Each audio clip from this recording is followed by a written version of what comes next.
Assalamualaikum warahmatullahi wabarakatuh. Perkenalkan, nama saya Ferdi. Di sini saya akan menjelaskan pengertian silabus. Silabus merupakan salah satu hal yang diperlukan oleh pihak-pihak yang terkait di bidang akademik, yang terutama bagi pendidik dan peserta didik.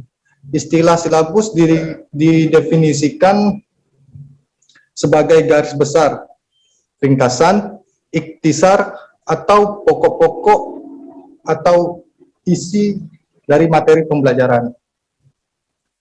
Silabus adalah rencana pembelajaran pada suatu dan atau kelompok mata pelajaran atau tema tertentu yang mencangkup SK, KD, materi pembelajaran, kegiatan pembelajaran, indikator pencapaian, kompetensi, penilaian, alokasi waktu, dan sumber belajar. Nah, selanjutnya saya akan membahas tentang landasan pengembangan silabus. Landasan pengembangan silabus adalah Peraturan Pemerintah Republik Indonesia Nomor 19 Tahun 2005 tentang Standar Nasional Pendidikan, pasal 17 ayat 2 dan pasal 20 yang berbunyi sebagai berikut. Untuk pasal 17 ayat 2 berbunyi, sekolah dan komite sekolah atau madrasah dan komite madrasah mengembangkan kurikulum tingkat satuan pendidikan dan silabusnya berdasarkan kerangka dasar kurikulum dan standar kompetensi lulusan di bawah supervisi dinas kabupaten maupun kota yang bertanggung jawab di bidang pendidikan untuk SD, SMP, SMA, dan SMK, dan departemen yang menangani urusan pemerintahan di bidang agama untuk MTS, MA, dan MAK. Dan untuk pasal 20 berbunyi, perencanaan proses pembelajaran meliputi silabus dan rencana pelaksanaan pembelajaran yang memuat sekurang-kurangnya tujuan pembelajaran, materi pembelajaran, metode pengajar, sumber belajar, dan penilaian hasil belajar. Baiklah, saya Nadia Agustina dengan NIM 200-302-0062 akan menjelaskan tentang 3. Manfaat dan prinsip pengembangan silabus. A. Manfaat silabus. Yang pertama, sebagai pengaturan kegiatan pembelajaran dan mengembangkan sistem penilaian. Yang kedua, sumber utama dalam penyusunan rencana pembelajaran berkaitan dengan standar kompetensi maupun satu kompetensi dasar. 3. Sebagai pedoman untuk merencanakan pengelolaan kegiatan pembelajaran lebih lanjut, yaitu dalam penyusunan RPP, pengelolaan kegiatan pembelajaran, penyediaan sumber belajar, dan pengembangan sistem penilaian. 4. Sebagai ukuran dalam melakukan penelitian keberhasilan suatu program pembelajaran. 5. Dokumentasi tertulis atau written document sebagai akuntabilitas suatu program pembelajaran. B. Prinsip pengembangan silabus. Yang pertama, ilmiah. Pengembangan silabus berbasis KTSP harus dilakukan dengan prinsip ilmiah. yang mengandung arti bahwa keseluruhan materi dan kegiatan yang menjadi muatan dalam silabus harus benar, logis, dan dapat dipertanggungjawabkan secara keilmuan. 2. Relevan. Cakupan, kedalaman, tingkat kesukaran, dan urutan penyajian dalam silabus sesuai atau ada berkaitan dengan tingkat perkembangan fisik, intelektual, sosial, emosional, dan spiritual peserta didik. 3. Sistematis. Komponen-komponen silabus saling berhubungan secara fungsional dalam pencapaian kompetensi. 4. Konsisten. Adanya hubungan yang konsisten antara kompetensi dasar, indikator, materi pokok, pengalaman belajar, sumber belajar, dan sistem penilaian. 5. Memadai. Cakupan indikator, materi pokok, pengalaman belajar, sumber belajar, dan sistem penilaian cukup untuk menunjang pencapaian kompetensi dasar. 6. Aktual dan kontekstual. Cakupan indikator, materi pokok, pengalaman belajar, sumber belajar, dan sistem penilaian memperhatikan perkembangan ilmu, teknologi, dan seni mutakhir dalam kehidupan nyata dan peristiwa yang terjadi. 7. Fleksibel. Keseluruhan komponen silabus dapat mengakomodasi keragaman peserta didik, pendidik, serta dinamika perubahan yang terjadi di sekolah dan tuntunan masyarakat. 8. Menyeluruh. Komponen silabus mencakup keseluruhan ranah kompetensi atau kognitif, afektif, psikomotor. Saya Nia Kurniawati akan melanjutkan penjelasan dari rekan saya sebelumnya. Selanjutnya yang keempat, unit waktu silabus. 1. Silabus mata pelajaran disusun berdasarkan seluruh alokasi waktu yang disediakan untuk mata pelajaran selama penyelenggaraan pendidikan di tingkat satuan pendidikan. 2. Penyusunan silabus memperhatikan alokasi waktu yang disediakan per semester, per tahun, dan alokasi waktu mata pelajaran lain yang sekelompok. 3. Implementasi pembelajaran per semester menggunakan penggalan silabus sesuai dengan standar kompetensi dan kompetensi dasar untuk mata pelajaran dengan alokasi waktu yang tersedia pada struktur kurikulum. Bagi SMK atau MAK, menggunakan penggalan silabus berdasarkan satuan kompetensi. Selanjutnya yang kelima, pengembangan silabus. A. Pengembang silabus. Yang pertama ada sekolah dan komite sekolah. Untuk menghasilkan silabus yang bermutu, sekolah bersama komite sekolah dapat meminta bimbingan teknis dari perguruan tinggi, LPMP, dan lembaga terkait seperti Balitbang Depdiknas. Yang kedua ada kelompok sekolah. Nah, apabila guru kelas atau guru mata pelajaran karena sesuatu hal belum dapat melaksanakan pengembangan silabus secara mandiri, maka pihak sekolah dapat mengusahakan untuk membentuk kelompok guru kelas atau guru mata pelajaran untuk mengembangkan silabus yang akan digunakan oleh sekolah tersebut. Kemudian yang ketiga, musyawarah guru mata pelajaran atau lebih dikenal dengan MGMP. Nah, beberapa sekolah atau sekolah-sekolah dalam sebuah yayasan dapat bergabung untuk menyusun silabus. Hal ini dimungkinkan karena sekolah dan komite sekolah karena sesuatu hal belum dapat melaksanakan penyusunan silabus. Kelompok sekolah ini juga dapat meminta bimbingan teknis dari perguruan tinggi, LPMP, dan lembaga terkait seperti Balitbang Depdiknas dalam menyusun silabus. Kemudian yang keempat ada Dinas Pendidikan. Nah, Dinas Pendidikan setempat dapat memfasilitasi penyusunan silabus dengan membentuk sebuah tim yang terdiri dari para guru berpengalaman di bidangnya masing-masing.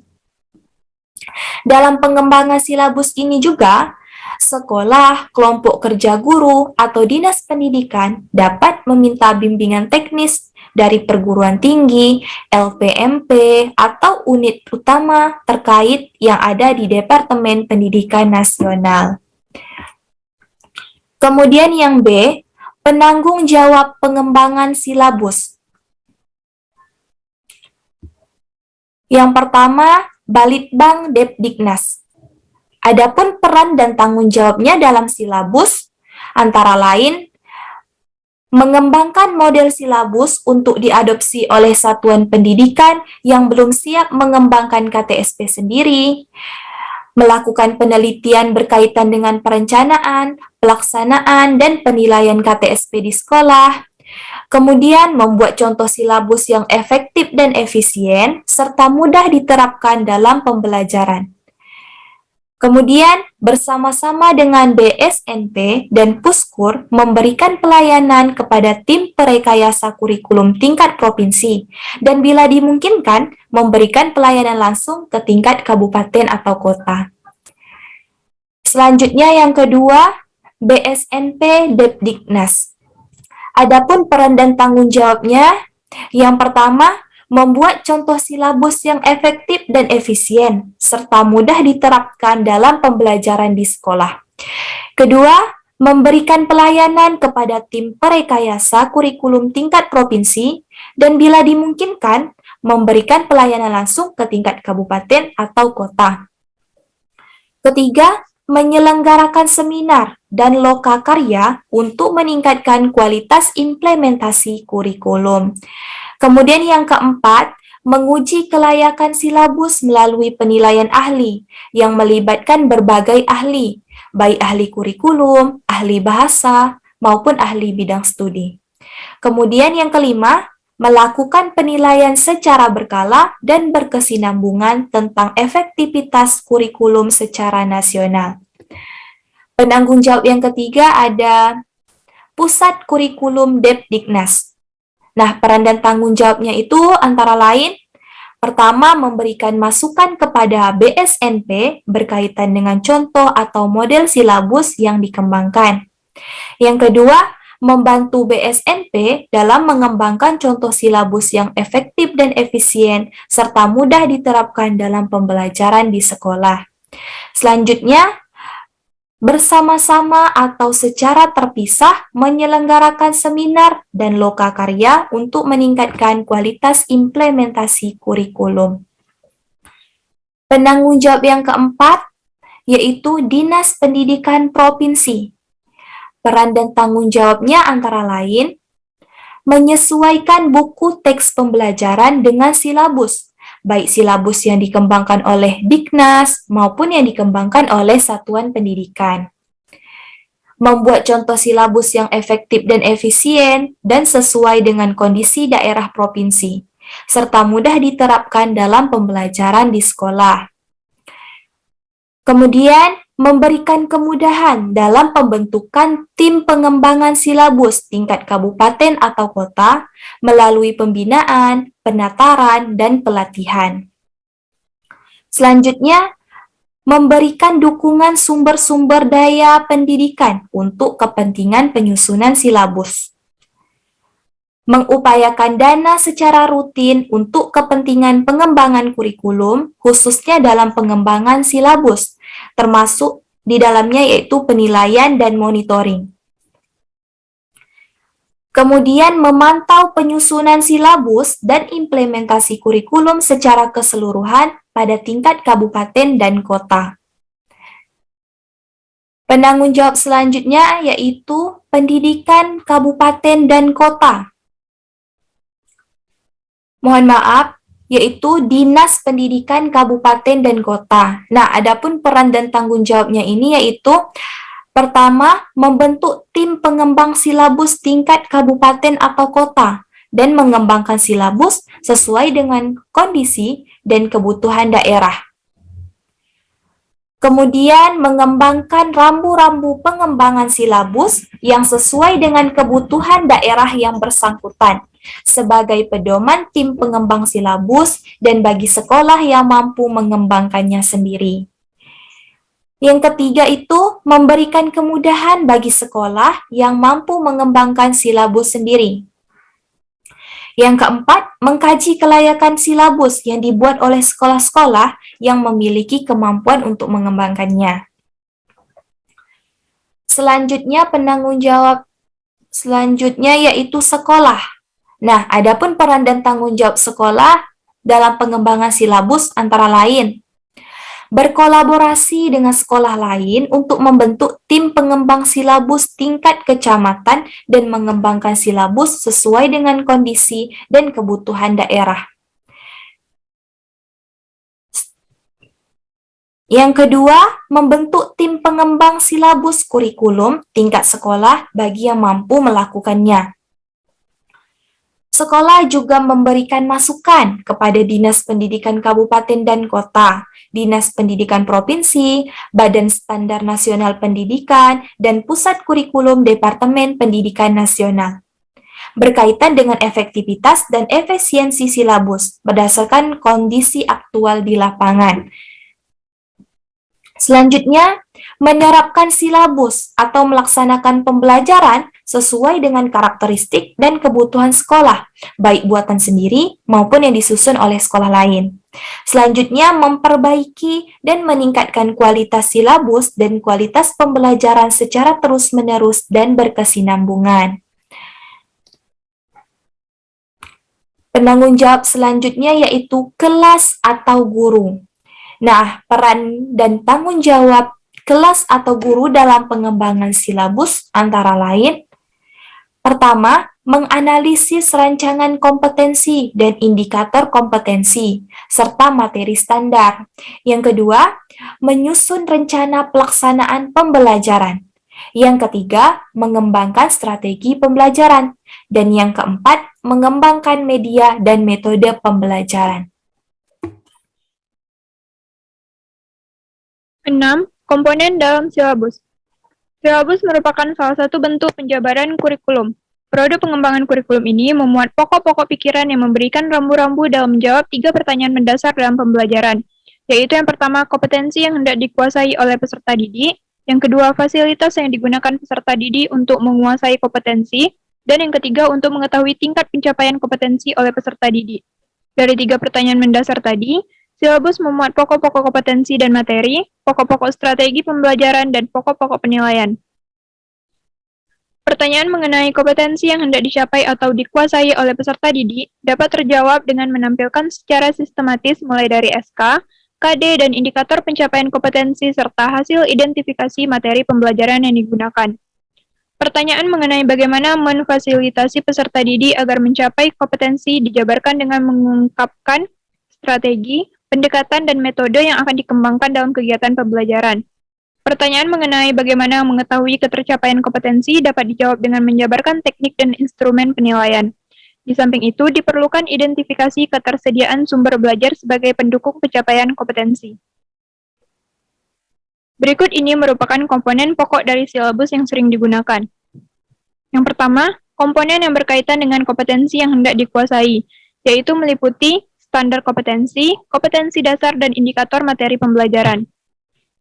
Komponen yang kedua, yaitu komponen berkaitan dengan cara menguasai materi atau memuat pokok-pokok kegiatan dalam pembelajaran. Komponen yang ketiga, yaitu komponen berkaitan dengan cara mengetahui pencapaian kompetensi mencangkup yang pertama teknik penilaian, yaitu jenis penilaian dan bentuk penilaian, dan yang kedua instrumen penilaian.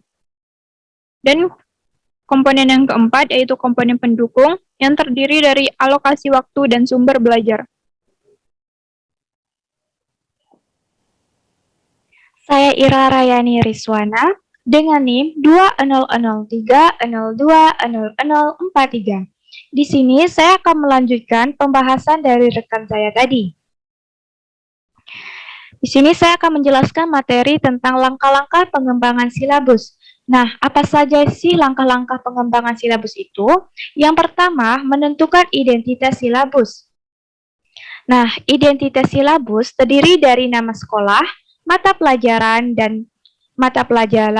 kelas, dan semester. Misalnya, nama sekolah SMA Negeri 5 Kondur, mata pelajaran matematika, kelas 12 IPA, semester 2 atau genap. Nah, penentuan identitas seperti tadi berfungsi untuk memberikan informasi kepada guru tentang hal-hal yang berkaitan dengan penggunaan silabus. Misalnya, tentang karakteristik siswa, kemampuan awal, dan kemampuan persyarat yang harus dimiliki siswa, dan lain sebagainya. Selanjutnya, yang kedua, mengkaji standar kompetensi dan kompetensi dasar. Nah, mengkaji SK dan KD pada mata pelajaran sebagaimana tercantum pada standar isi dengan memperhatikan hal-hal berikut ini. Yang A, urutan berdasarkan hierarki konsep disiplin, ilmu atau tingkat kesulitan materi, tidak harus selalu sesuai dengan urutan yang ada di standar isi dalam tingkat. Yang B, keterkaitan antara SK dan KD dalam mata pelajaran. Yang C, keterkaitan antar KD pada mata pelajaran. Yang D, keterkaitan antar SK dan KD antar mata pelajaran. Yang ketiga, mengidentifikasi materi pembelajaran. Nah, mengidentifikasi materi pembelajaran ini yang menunjang pencapaian kompetensi dasar dengan mempertimbangkan 10 poin ini. Yang pertama yaitu potensi peserta didik. Yang kedua, karakteristik mata pelajaran. Yang ketiga, relevansi dengan karakteristik daerah. Yang keempat, tingkat perkembangan fisik, intelektual, emosional, sosial, dan spiritual peserta didik. Yang kelima, kebermanfaatan bagi peserta didik. Yang keenam, struktur keilmuan. Yang ketujuh, aktualitas, kedalaman, dan keluasan materi pembelajaran. Yang kedelapan, relevansi dengan kebutuhan peserta didik dan tuntutan lingkungan. Yang kesembilan, relevan dengan alokasi waktu yang tersedia. Dan yang kesepuluh yaitu merumuskan kegiatan pembelajaran. Kemudian, yang keempat yaitu melakukan pemetaan kompetensi. Nah, yang keempat ini terdiri dari 3 poin yaitu mengidentifikasi standar kompetensi, kompetensi dasar, dan materi pembelajaran. Yang kedua, pengelompokan SK, KD, dan materi pembelajaran. Yang ketiga, menyusun SK dan KD sesuai dengan keterkaitan. Kemudian yang keempat yaitu mengembangkan kegiatan pembelajaran. Kegiatan pembelajaran dirancang untuk memberikan pengalaman belajar yang melibatkan proses mental dan fisik melalui interaksi antar peserta didik dengan guru, lingkungan, dan sumber belajar lainnya dalam rangka mencapai kompetensi dasar. Lalu, yang keenam, merumuskan indikator pencapaian kompetensi. Nah, petunjuk dalam merumuskan indikator ini adalah yang pertama itu indikator dirumuskan dalam bentuk perubahan perilaku yang dapat diukur keberhasilannya. Yang kedua, perilaku yang dapat diukur itu berorientasi pada hasil belajar, bukan pada proses belajar. Yang ketiga, sebaiknya setiap indikator hanya mengandung satu bentuk perilaku. Kemudian yang ketujuh yaitu penentuan jenis penilaian. Nah, penilaian ini pencapaiannya itu yaitu kompetensi dasar peserta didik dilakukan berdasarkan indikator yang tadi itu. Penilaian dilakukan dengan menggunakan tes dan non-tes dalam bentuk tertulis maupun lisan. Pengamatan kinerja, pengukuran sikap, penilaian hasil karya berupa tugas, proyek atau produk, penggunaan portofolio, dan penilaian diri. Selanjutnya, yang ke-8, menentukan alokasi waktu. Penentuan alokasi waktu pada setiap kompetensi dasar didasarkan pada jumlah minggu efektif dan alokasi waktu mata pelajaran per minggu dengan mempertimbangkan jumlah KD, keluasan, kedalaman, tingkat kesulitan, dan tingkat kepentingan kompetensi dasar. Yang kesembilan, menentukan sumber belajar. Nah, sumber belajar ini adalah rujukan objek dan bahan yang digunakan untuk kegiatan pembelajaran yang berupa media cetak dan elektronik, narasumber, serta lingkungan fisik, alam, sosial, dan budaya. Ya, dan yang terakhir yaitu yang ke-10, mengembangkan silabus berkelanjutan. Nah, rencana pelaksanaan pembelajaran merupakan rancangan secara menyeluruh kegiatan pembelajaran yang harus dilakukan peserta didik. Dalam kegiatan pembelajaran untuk mencapai kompetensi yang telah ditetapkan dan strategi pembelajaran serta penilaian yang akan dilakukan oleh guru dalam proses pembekalan kompetensi peserta didik. Guru dapat mengembangkan rencana pelaksanaan pembelajaran dan menentukan bahan ajar dalam berbagai bentuk atau lembar kerja siswa, lembar tugas siswa, lembar informasi, dan lain-lain, sesuai dengan strategi pembelajaran dan penilaian yang akan digunakan.